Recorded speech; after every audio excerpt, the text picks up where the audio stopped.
Hello and welcome to Chabot News for October 28, 2015. I'm Angela Bronner. In today's news, we'll have the latest on a series of earthquakes shaking up the East Bay. Paula will bring us the news on Lamar Odom, and Justin will talk about the Oakland Raiders' big win on Sunday. All that and more on Chabot News.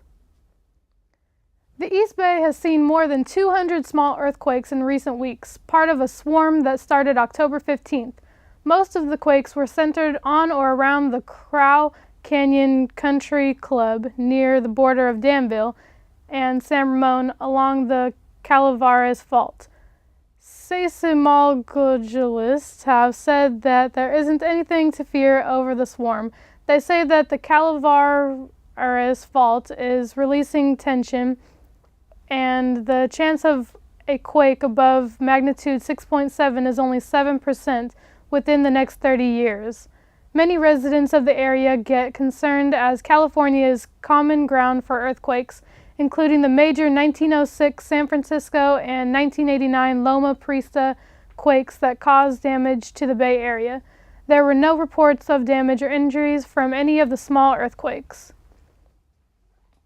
A 24-year-old man has been charged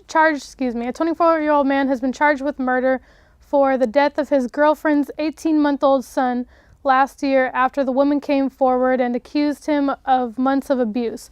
Marco Antonio Alvarado Cisneros of Redwood City appeared in court Monday on charges of murder, 4 counts of domestic abuse, kidnapping, robbery, false imprisonment, and battery, according to the district attorney's office. Alvarado Cisneros told paramedics that the child was awake, but when he turned away for a moment, Dante may have fallen off the bed. An autopsy found he had numerous injuries, including a massive subdural hemorrhages on his retinas, days-old bruises, and the human adult bite marks. The woman came forward this month and reported that over the previous 9 months, he had repeatedly abused her, kidnapped, and robbed her.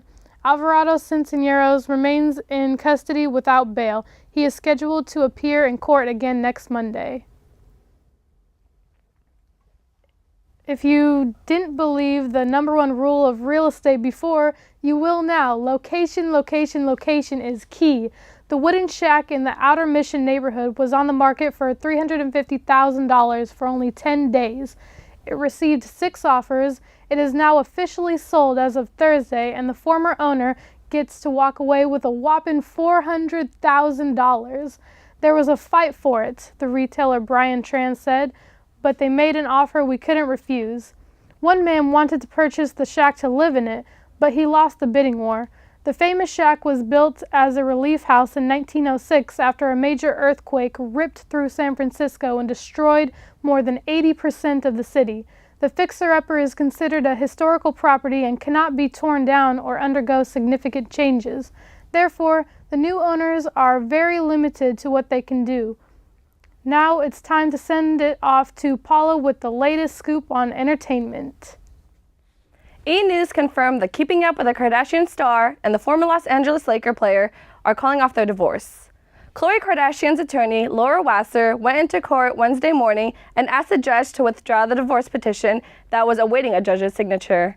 The judge granted the petition and the divorce case is now over. Just a week before, Khloe rushed to her husband's side at Sunrise Hospital in Las Vegas after he was found unconscious in a Nevada brothel on October 13th. Odom suffered a drug overdose and has come out of a coma since then. Currently, he appears to be recovering. He will need a lot of rehab in the coming months and is being treated for aspiration pneumonia. The accuser in the Derrick Rose rape lawsuit has finally named her price, $21.5 million. A woman, whose name is withheld, is suing the Chicago Bulls star, claiming he and 2 friends broke into her LA apartment and gang raped her back in 2013. Rose later acknowledged the group intercourse, but claims it was consensual, and says he was engaged in the group intercourse with the accuser on several previous occasions. Now, the case is moving forward, and the accuser has set her price tag, $6 million in compensatory damages and $15.5 million in disciplinary action. Rose signed a 5-year contract worth $94.3 million back in 2011 with the Chicago Bulls. Trial is likely to begin in late 2017. That's a wrap for entertainment. Back to you, Angela. San Leandro police shot a suicidal man sitting in a car on October 23rd. The officers had responded to reports of a man in his car parked in a driveway on the 1500 block of 137th Avenue. The officers ended up in an exchange of gunfire with the suspect, but Officer McManus could not immediately provide details of what led up to the shooting. The man was shot, but no officers were wounded. The suspect was taken to a trauma center to be treated for his injuries. It is unclear whether the suspect was hit by police gunfire or if he had shot himself, McManus said. San Leandro Police, Alameda County Sheriff's Crime Scene investigators, and the District Attorney's Office are investigating. Most San Leandro police officers are equipped with body cameras, so the incident was very likely captured on video. McManus said streets in the area were blocked off. Nearby San Leandro High School was placed on lockdown and residents were told to shelter in place after the shooting. Now let's send it off to Justin for the latest on sports. This past Sunday, the Raiders were on the road against their division rivals, the San Diego Chargers, in the first meeting between the two teams since announcing their joint stadium plans in Carson, California. And although the game was in San Diego, the amount of Raider fans in attendance made it feel like a home game. The Raiders shut down the Chargers in the first 3 quarters of action. After halftime, the score was 30-6 Raiders. After the third quarter, it was 37-6. The final score of the game was 37-29 Raiders after the Chargers attempted the fourth quarter comeback. But it was too little, too late. Derek Carr threw for 289 yards and 3 touchdowns. Rookie Amari Cooper received a 156-yard and scored on a 52-yard play. The defense came away with 2 interceptions. One from linebacker and former Super Bowl MVP Malcolm Smith, and one from former first-round pick DJ Hayden. The Raiders will come back to the Black Hole this Sunday to face the New York Jets in an AFC shutdown at 1:30 Pacific time. While all smiles were in the East Bay about the Raiders, not so much in Santa Clara about these boys in the red and gold. The 49ers opened Week 7 of the NFL season this Thursday night against their battle rivals and defending NFC champions, the Seattle Seahawks. From opening kickoff until the final whistle, the 49ers did not look their best coming off the win the previous week. Russell Wilson threw for 235 yards and 1 touchdown. Wilson actually threw more yards than the 49ers' total defense, which was 142 yards the entire game. Bay Area native Marshawn Lynch ran for 122 yards on 27 attempts and 1 touchdown. The 49ers will play Seattle again on November 22nd. Until then, they to focus up, head back to the drawing board, and travel to St. Louis to face the Rams this Sunday at 10 a.m. Pacific time. That is it for sports. Now back to you, Angela. Police seized weapons and narcotics and arrested several alleged gang members in Oakland early Friday morning in a joint operation with the FBI.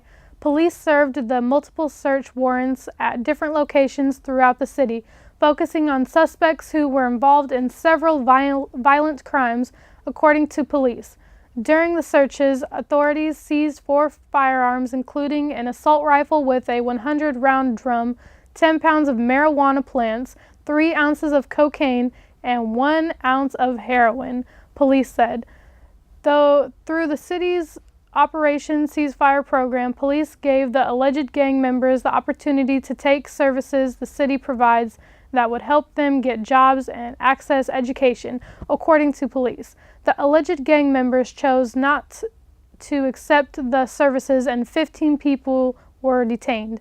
Many of them were ultimately arrested, police said. Saturday night was good for many of us, but not for the handful of people involved in a fatal shooting in front of a CVS. 2 people who have not yet been identified were sitting in a parked car in front of the store. At 6:05 p.m., the Livermore Police Department phone lines began to ring. When the officers got to 1500 First Street, they found a dead body in the driver's seat and a seriously injured passenger. All injuries were gunshot wounds. Police are looking for the suspects. They have found information from witnesses stating that A black 2006 BMW 325i with 2 red stripes on the hood fled out of the parking lot onto Railroad Avenue. The license plate number is 5PLR682. That's it for Chabot News this week. Thanks to all the students and staff in the Mass Communications Department here at Chabot College for making this production possible. You can watch us anytime online at chabottv.net. Stay tuned to KCTH 27 on Comcast for more Chabot TV.